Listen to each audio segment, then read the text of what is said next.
to the Momnificent Podcast. This is the place where we help parents live a happy, healthy life with their kids.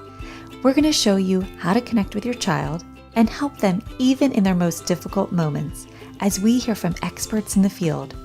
I'm your host, Dr. Karin Jakubowski, an international speaker, public school principal, and former struggling student. The Momnificent Podcast equips parents with science-based strategies to help you live a happy, healthy life with your kids. Welcome. Anna Zeccolo Reeves, CEO and founder of Tiny Chefs Incorporated and Tiny Chefs franchise, the leading and premier recreational cooking school for kids in the DC metro area since 2007. Anna's master's in reading and literature and bachelor's in elementary education supported her in the education field for over 10 years, teaching children ages 5 to 13. Her career began in upstate New York, traveled to North Carolina, and culminated in the DC Metropolitan area. While a kindergarten teacher, Anna combined her passion for teaching along with her ravenous interest in cooking to create the concept of cooking in schools and camps as a turnkey program. Her culinary adventures began by watching Food Network and attending professional cooking and pastry classes. Anna, welcome to Momnificent. Yeah, thank you for having me. Very much, very excited. Where are you enjoying Momnificent from today? I live in Maryland, Silver Spring, Maryland. You're like probably the closest guest I've ever had. I know, we're an hour away from each other? Yeah, I love that. I've had so many guests from California and I'm like, I love palm trees. Go say hi to them for me. No, I'm kidding. We're gonna have to do a meet and greet. A meet and greet, yeah, we'll definitely do that. Well, we'll do Facebook Live, but in person. No, I'm just kidding. So, Anna, what's one thing, I love asking this question, what's one thing you've done recently that you have, or maybe you haven't done in a while, that just brings you joy? I would have to say the first thing that came to mind is I implement alone time with my daughters. And so last Saturday, I just randomly, so when they stay with their dad, I like to pick up my kids one at a time and just spend some individualized attention and time with them for like 3 hours. So we went and did that last Saturday with one of my girls. That is so, I bet they love that. They love that. So we can eat at the restaurants they like, or we can go do an activity that they choose and we just hang out. Like there's no real other reason other than to just connect on, just one-on-one time. And I love that because so many parents who have multiple kids are like, how do I give attention one-on-one? Like, how do you even balance that? And that is such a really great way to do that. Thank you. I know they'll never forget that either. Right? That's just. Well, the reason why I do it goes a long way. When you give your child that one-on-one attention, it has them feeling differently than the dynamics of a group setting. And time. I mean, that's everyone. If you spend quality time with people, that is like so precious and valuable, right? Anyone, not just kids. Yeah, you're so right about that.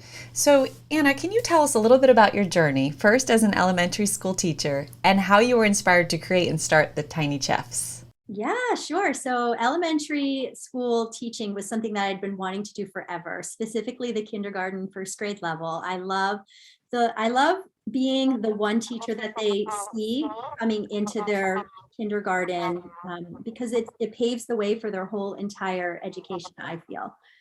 So I chose kindergarten for that reason. And while I was teaching kindergarten, this was in 2006, I started cooking in my classroom as an after-school activity. And it got so popular that I had not one, not two, but 3 days of after-school cooking with Ms. Zeccolo. And at that time, I didn't have kids or anything, obstructing me from that. So we did that. And a year into it, I decided, let's start Tiny Chefs because no other school was really providing cooking in the capacity that I was. So I went ahead and called up a lot of schools in the DC Metro and just asked, would this be something you're interested in? And they were like, heck yeah, let's go now. So that's how the startup started. And it wasn't intentional. It was just something that I found taking my two passions of cooking and working with kids came together in such a natural way. And I was like, whoa, this is a no-brainer. That is so fun. So we actually have a cooking cart at my school. I love it.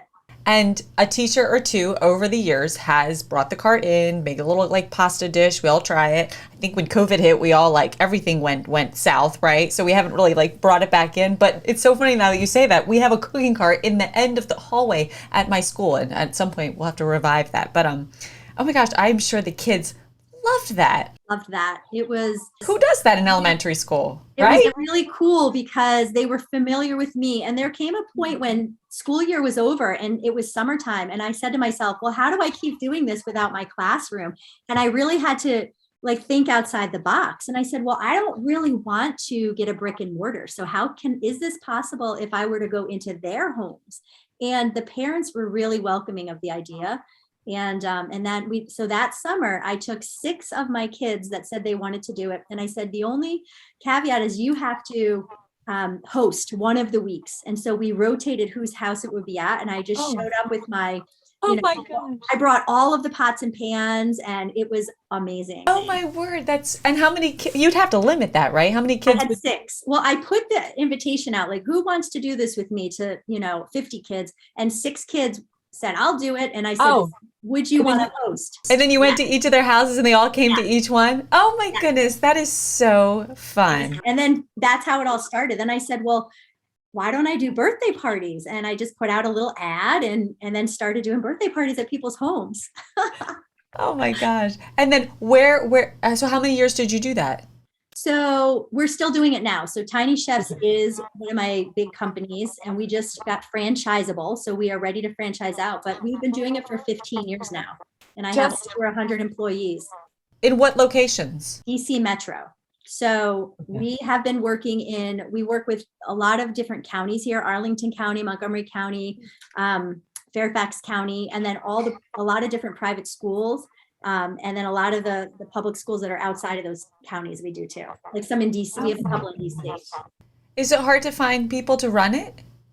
Well, so I am looking for a specific type of employee that works for Tiny Chefs. So I want someone it is difficult to find the type of person with a bubbly, personality, and they have to have availability in the middle of a work day between Monday through Friday between 2 and 5 if they're going to work at our school. So it's usually older women who have sort of gotten outside, maybe they're retired or, we hire people who have moved to the area and they're still trying to sort out their lives and they piece together, a few different jobs. So we find people. It's been tricky, but we do it. Yeah. Oh my gosh, that's so fun. So let's shift just a little bit to parenting. And you mentioned conscious parenting. And how would you describe that? And how do you incorporate that into family life and help us make sense of that for our listeners? Right. Yeah, conscious parenting was not a term I understood 10 years ago. And, I've learned a lot through a woman named Dr. Shafali. She does a lot of coaching on conscious parenting. And really what it boils down to is how aware are you being about the way that you're parenting, how you're showing up. And so I know for me, I used to sort of go on autopilot and parent the way that I was parented. And I used to not understand if I was triggered by a certain thing that my children did. I didn't understand the complexity behind it. And when you are a conscious parent, you get that the things that you're seeing in your children's behavior that you may or may not, that you typically don't like, it's literally tied to the way that you were parented. And it's tied to your inner things, something that may have happened to you when you were a child and you were parented negatively. If you haven't resolved that yet, then that's going to come up in the way your children show up. And it's going to come up in how you react versus respond to the thing that's happening. Right. So it's a really, really insightful, because what I teach is that parents need to look at how they're showing up, how they're speaking to their children, how they're reacting versus responding. So what do you say to them when they do notice something that isn't so great, and then they're like, can you give us like a little brief look into what that looks like at that point, or what they could do? Right. So a lot of it comes down with just recognizing that you don't feel right inside. So say you're going about your morning and you feel you're in a good place. And then all of a sudden your child is resisting part of the morning routine. And then all of a sudden you're noticing like, ooh, I want to yell, or I don't feel good about this anymore. That right there is the first step. Acknowledge that you're not feeling centered. And then, because if you don't acknowledge it, then you just go into autopilot and you start just things come out of your mouth, right? That are not typically effective. And it's making the situation worse. So acknowledgement is the first step. And then all of a sudden, the next step is removing yourself if you need to. Just go to another room and get space. And then you can say to yourself, what's actually happening right now? Am I feeling? And it takes a certain amount of vulnerability with yourself because you're now looking inside. It's not really about your child not doing the thing. It's about what you're feeling about that, right? So if, for instance, I'll give you an example. If in the past we had to go to the bus, we had to be out the door at a certain time, and I would have anxiety. I would start feeling anxious if one of my children was cutting it too close to the time they needed to go. And so I would, like on autopilot, I would raise my voice. I would say, look, we got to get out the door. Let's go. Just pick some shoes. Let's go. And that would then create anxiety in her. And no one's going faster, right? They're actually freezing up, right? And I didn't get this. And so I kept the pattern every morning. I'd keep doing the same thing and being like, why is she just not getting her shoes on faster? Well, I didn't realize what all that I was doing. And so now we create routines in our house where there is no more of that. I don't engage in that way. I just go about my business and they know what they need to do. So I had to set certain things into place for me to get out of my anxiety, my place of anxiety. Is one of those things having her put her shoes out the day before? Absolutely. They have to go out the night before because then people aren't scrambling, where's my shoes? Which one do I want of my 10 pair in front of me? It's just, or there's 2 in front of you. They don't have to even think, which one am I going to go to? It's already out. I love that. Yeah. So what if a mom is listening and they, or maybe someone they know, struggle with connecting with their child? What's one tip you have for us today? So it all boils down to every day, take 10 minutes per child. And it could be more than that if you have 40 minutes or 15, or maybe it's 10 minutes at one point in the day and then 10 minutes at night. So then you're stacking and it's more than 10. But if you've got 3 kids and you've got only a couple of hours before the time you come home from school and then all of the dinner and they're making lunches and going to bed, circulate around to each one of their rooms and just hang out with them. Find out what it is they're doing and then go be there in their space. And that really goes a long way because then you are on their, in their room, in their space and hanging out with them or just saying, hey, what are you doing? Can I be a part of that? And that really means a lot. And that's how you connect. That's really helpful. And when kids and teens are maybe on the flip side, they're acting out at home or school, what could lie underneath that behavior? I love that you said that. There's always something that lies underneath, right? Because when we're angry, it's covering up for something. It's covering up sadness or some type of feeling. It's never really about the anger. So if something is coming up that you see is not right with your child and they're not feeling right, you don't want to just pounce and start picking and start asking. You want to just start watching. And like I said, go in their space, hang out for a little bit with them, especially their teen and tween, just be on their level. Like even if they're playing, here's one thing that parents can do. If your kids are in those video games, and because I know my girls play on their phone, they'll play like Roblox or they'll play, Minecraft or something, and their friends are on there. They say to me, Mom, can you get an account and play with me? And so I can be on my phone playing Roblox. It immediately breaks down any type of boundary that we had because now we're laughing together, right? And I'm going into their zone. I'm going into their world. And that makes a huge thing. And then the kids will start opening up because you're being vulnerable and you're putting yourself out there differently.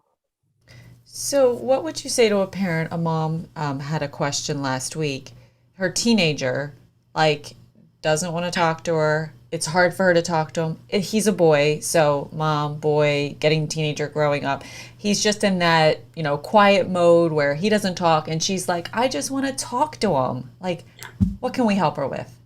So there's different ways. You have to figure out, do they verbalize things better or are they writers? Because you could do a shared journal. If the child is uncomfortable speaking about their vulnerabilities, they might be open to writing down a shared journal. So a parent-child journal. And that could be one way. And again, just taking them out. Maybe you do it once a week where you're taking them out and you're just going to a movie. You're creating more opportunities for them to be vulnerable. Thank you. And okay, so how do you do it? You run your kids, you've got your jobs, you're trying to take care of yourself. How in the world do you balance it day to day? Help a mom out here. So this was something I learned about 4 years ago. Carve out your time in the morning before the kids get up. So if you get them up at 7, I get up somewhere around 5 or 5:30. 6 o'clock latest, so that I know that I have a good hour plus to myself. And in that time, I do a reading. I'll read 10 pages of something personally, where I can learn something. So I'm getting that fill. So then the whole rest of the day, if I don't get a chance to sit down with a book, I'm okay with it because it's already checked off my list.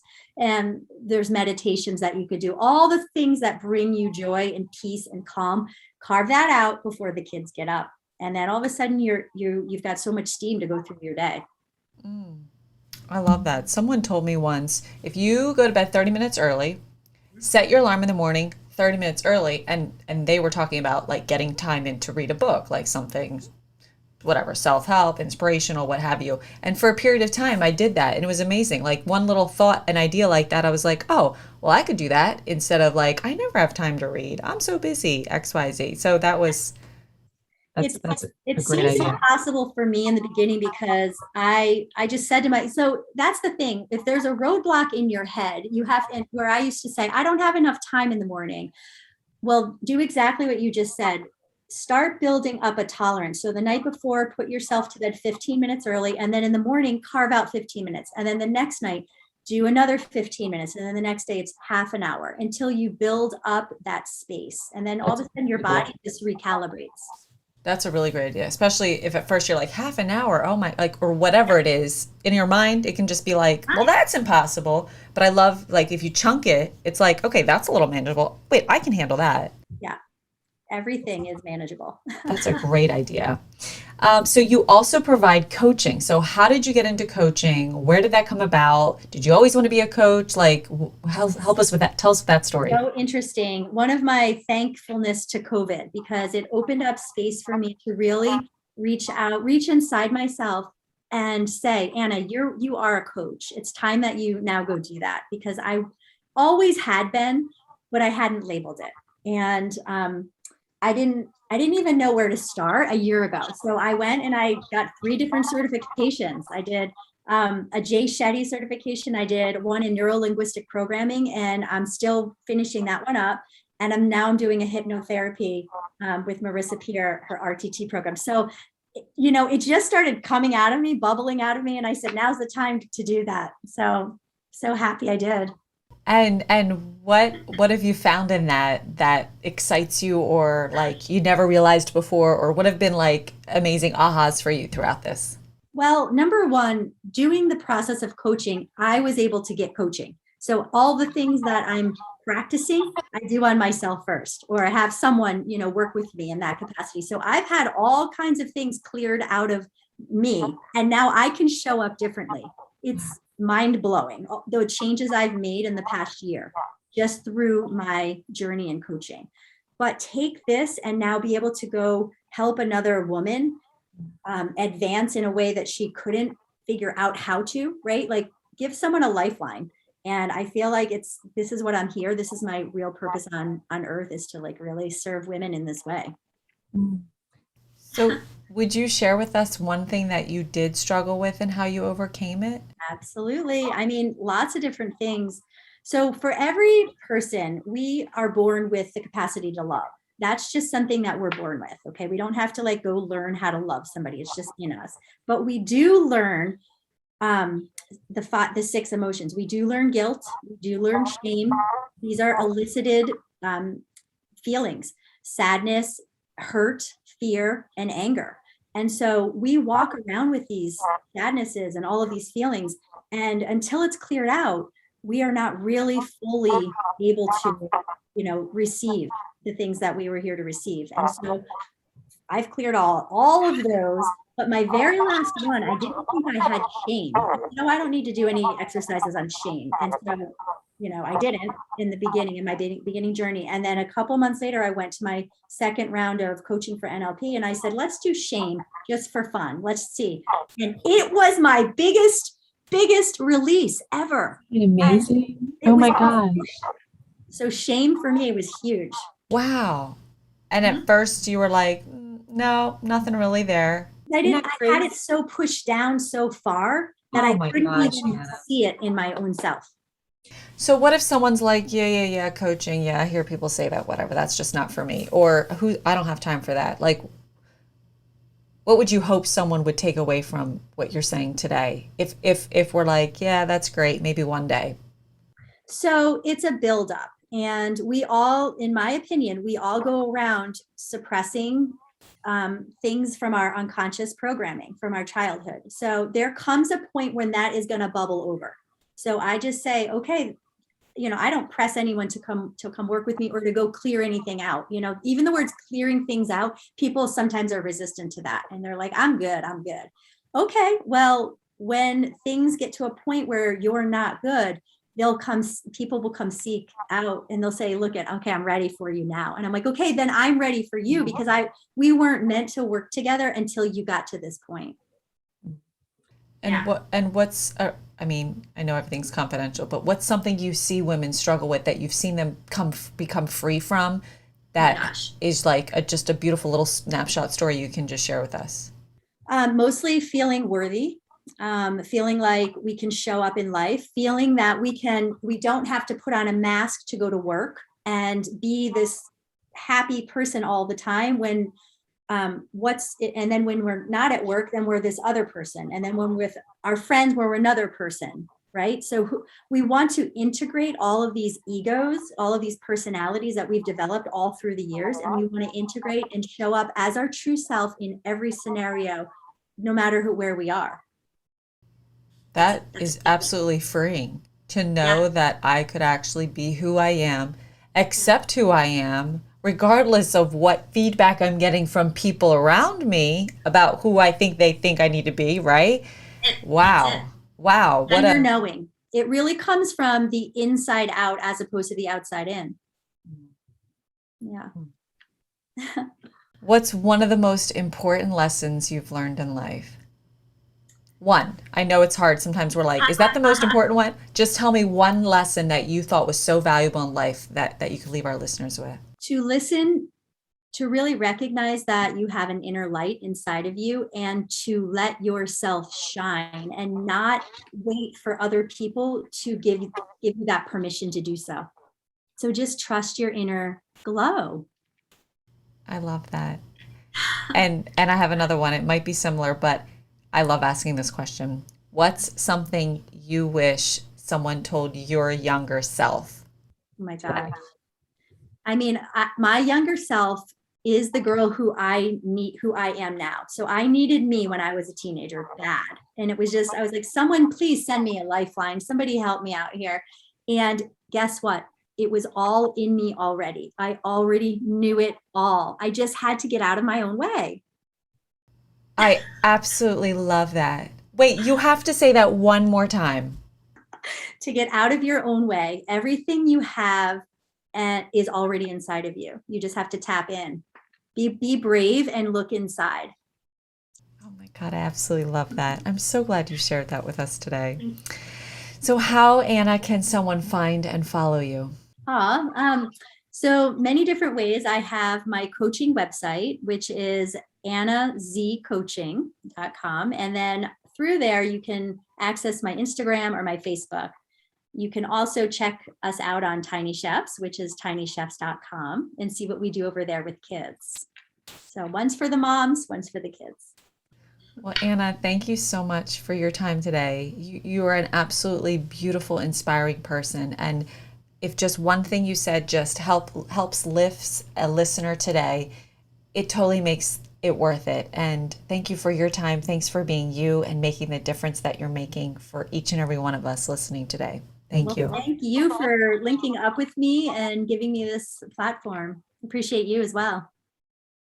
Well, that's all we've got for this episode of the Momnificent podcast. If you enjoyed this episode, I would be honored if you would subscribe and rate if you really liked it. I know wherever you're listening right now, it might not be the best time to leave a comment, but feel free to leave a question, a review, or a comment at any time. And until next time, remember, don't worry, be happy.